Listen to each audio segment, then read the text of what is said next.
All right, let's take you back to Abuja, where moments ago the Africa Democratic Congress held a press conference at the Musa Yar'Adua Center to address the decision of the Independent National Electoral Commission, Inec, to discontinue the recognition of the David Mark Ralph Aregbesola leadership of the party.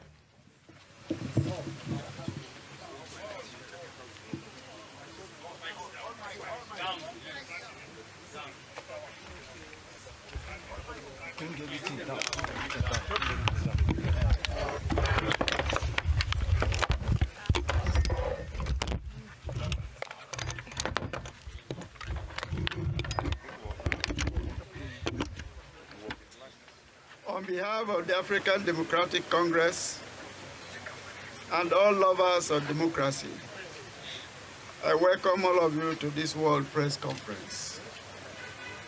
Since 1999, Nigeria has been under democratic rule.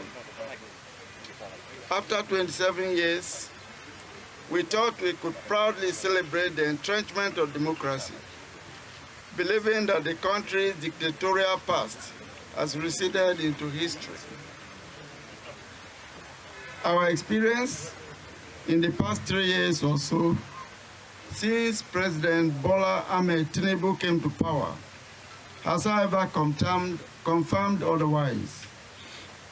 Democracy is only sustained by the quality of freedom that it offers and guarantees, especially the freedom to choose, the freedom to participate, and the freedom to associate.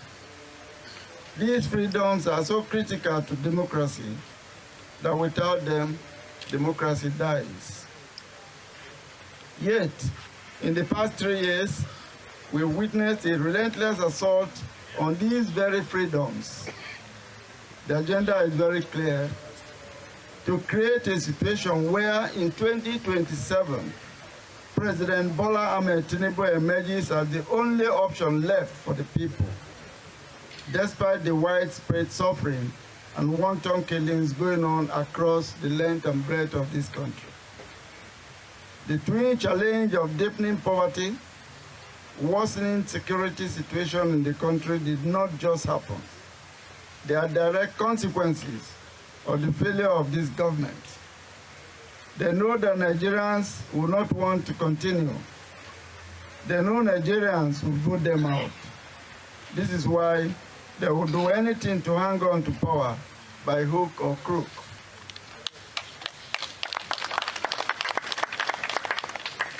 The coalition of opposition parties came about as a result of a collective search for democratic freedom and the desire to resist what was clearly a relentless assault on opposition political parties. The coalition leaders decided to come together under ADC to save multi-party democracy in Nigeria and rescue Nigeria from what was clearly an emerging dictatorship. We did not come to the ADC by chance. We did our due diligence. We fulfilled all the party's constitutional requirements, as well as all wider requirements under the laws that guide the management and operation of political parties. In furtherance of this process, a NEC meeting was convened on July 29, 2025, monitored by INEC officials. One of the conclusions of that NEC meeting was the dissolution of the National Working Committee of the party and the ratification of a caretaker committee to take over the affairs of the party, with my humble self, David Mark, as the national chairman, Ralph Aregbesola as the national secretary, as well as others who have since been serving as officers of the party. In addition to witnessing this process that brought in the new leadership of the party, a formal report of these resolutions was subsequently communicated to the Independent National Electoral Commission, Inec. On the 9th of September 2025, INEC then uploaded the names of the relevant NWC members of the party based on the NEC resolutions. One of the officials of the dissolved National Working Committee was Nafiu Bala Gombe. who was one of the deputy national chairman of the party. It is on record that Gombe resigned his position on the 17th of May 2025. His resignation was also duly transmitted to Inec on the 12th of August 2025. Regardless of his resignation, he decided to approach the courts on September 2nd, 2025, 4 clear months after he resigned, seeking to be recognized as the chairman of the ADC. What this means is that by the 2nd of September, when he approached the courts, INEC was already aware that Secretary Arigbeshola and I had been inaugurated on the 29th of July in a process monitored by INEC. INEC was also aware that Gombe had resigned his position before the inauguration on the 29th of July. While this matter was in court, our team of lawyers approached the Court of Appeal, challenging the jurisdiction of the Federal High Court. In rejecting the appeal, the Court of Appeal ordered the parties, including INEC, to maintain status quo ante bellum. After this ruling on 12th of March 2026, we noticed a flurry of activities by lawyers associated with Nafiu Bala Gombe, requesting INEC to recognize him as the new chairman, or to derecognize Arigbeshola and I as the secretary and chairman respectively, in a curious interpretation of what constitutes status quo ante bellum. But we know all along that Nafiu Bala Gombe and his lawyers were not acting on their own violation. They had become willing tools in the hands of a ruling party that had lost all support and goodwill to the Nigerian people. A government that had become desperate, so desperate to cling to power by all means, and even if it meant throwing the country into avoidable crisis. In the past couple of months, ADC has become the only viable opposition party left in Nigeria. But this APC government does not want any opposition. While we were fully aware of all their desperate plans, we remained confident that no level of desperation would have driven the government and the INEC to take a direct action against the ruling of the court. But we were wrong. It was therefore, to our surprise yesterday, 1st of April, that INEC issued a press statement after the close of business hours, announcing that it had decided to withdraw recognition of both the ADC leadership, which I heard, and the fictitious one purportedly led by Nafiu Bala Gombe, thereby creating a false equivalence between the parties. By purporting to recognize Nafiu Bala Gombe as a faction, INEC seems to have conveniently forgotten that this individual had resigned his position to the knowledge of INEC itself. The crux of the matter is the interpretation of what constitutes status quo ante bellum, which the Court of Appeal directed should be maintained. From all authoritative counsel at our disposal, there is no legal interpretation of precedent that could possibly lead to the outcome that INEC seeks to foist on our party. Based on his press conference of yesterday, INEC is pretending to be confused as to what constitutes the status quo ante bellum. If this was so, under the circumstances, what one would have expected was for INEC to approach the Court of Appeal to request a judicial interpretation of what truly represents the status quo under the circumstances. But INEC did not do this. While posturing to be neutral, its actions confirm that it has become irredeemably partisan, working, as it were, towards a preconceived agenda. With this action, this INEC has left no one in doubt that it has chosen the path of dishonor and has become complicit in undermining Nigeria's democracy. It therefore can no longer be trusted.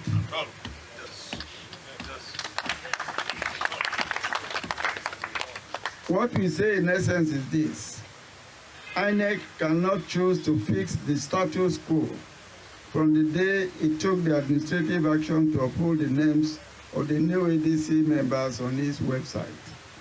Because Inec does not have the power to determine for any political party who its leaders should be.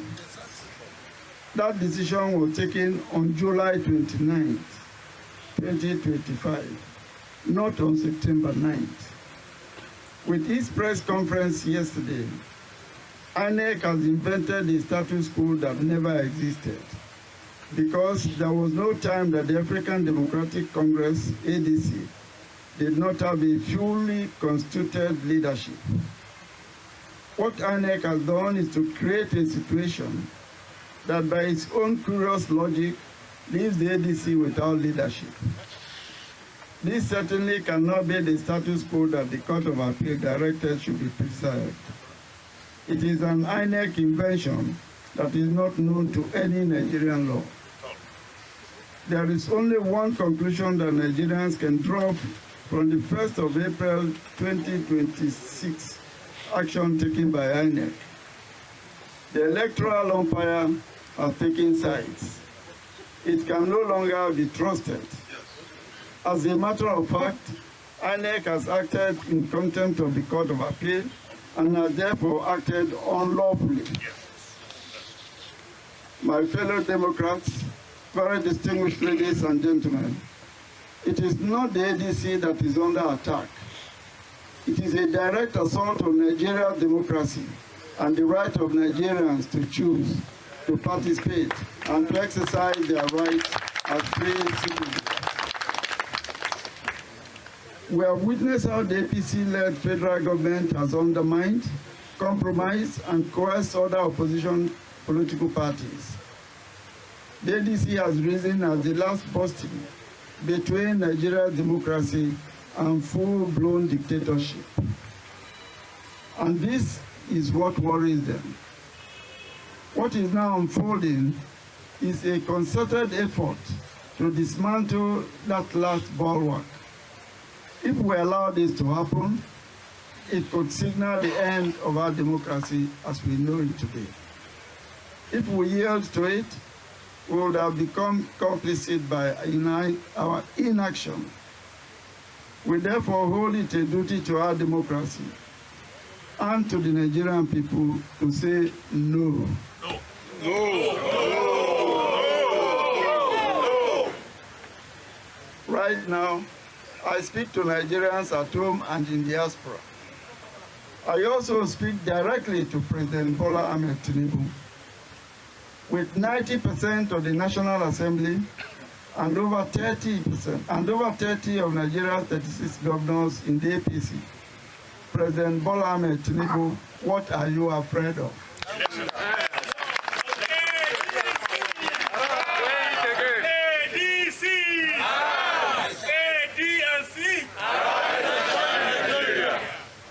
If you are convinced that you have done well for the people who voted for you, why are you afraid of a free, fair, and transparent electoral contest? If you are indeed the Democrat that you claim to be, why are you bent on destroying all opposition political parties in this country?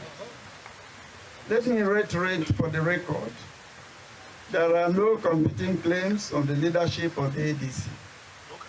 Nafi Bala Gombe has no locus whatsoever. Inec should have waited for the Court of Appeal to decide this matter.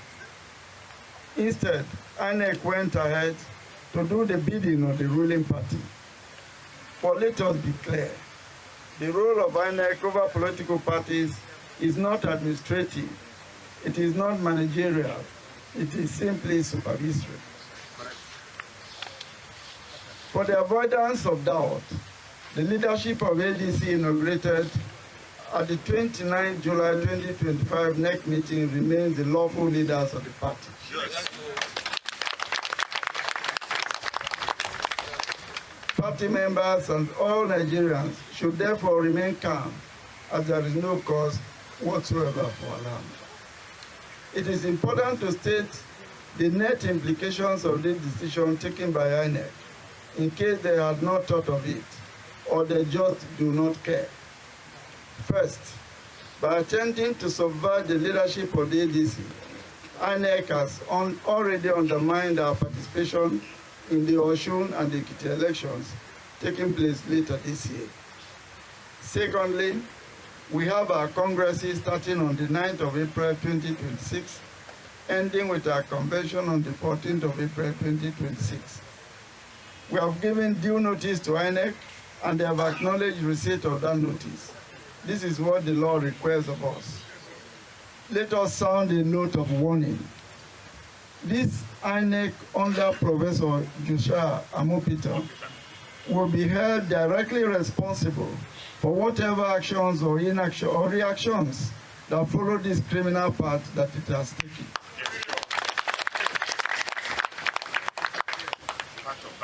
Our demand is therefore very clear. We demand the immediate resignation or sack of the INEC chairman.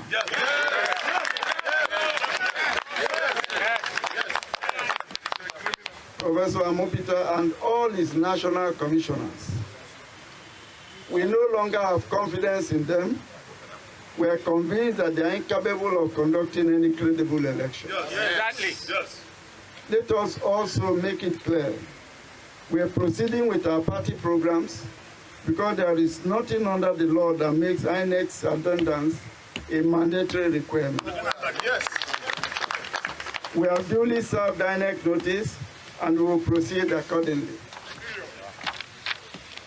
We also call on the international communities to take note of INEC's activities of 1st April under the restraint we have exercised so far. We urge them to recognize the clear threat to Nigeria's democracy and stability, and to hold accountable those who are undermining the integrity of the electoral process. We call on Nigerians to defend our democracy. This is a defining moment. Stand firm, speak out, participate, resist any attempt to impose a one-party system on Nigeria. Yes. Nigeria belongs to all of us, and together we must protect it.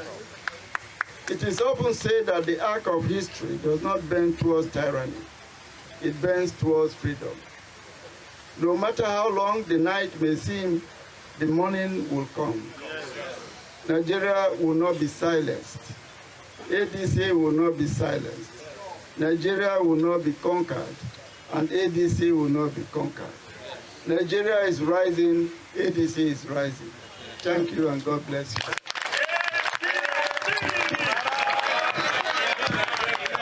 Please, let's give our national chairman a standing ovation. Thank you very much, sir. That was the voice of David, and with that David's voice, Goliath's obituary has been announced. Thank you very much. Sit down, sirs.